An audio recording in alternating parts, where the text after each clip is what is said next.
quedar captivat per la història del rei d'Uruk i per com ens arriba a través de les tauletes de fang disperses en diversos territoris. I em pregunto, un i altre cop, quin és el misteri que ha fet que aquesta història hagi arribat fins a mi? Per quantes orelles primer i per quantes mans després ha hagut de passar?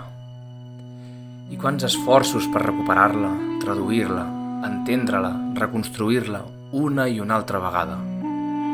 Aquesta història és una de les més antigues ficcions humanes i avui, mentre el lector, atent, està llegint aquestes ratlles i viatja al passat, esdevé un instant del present.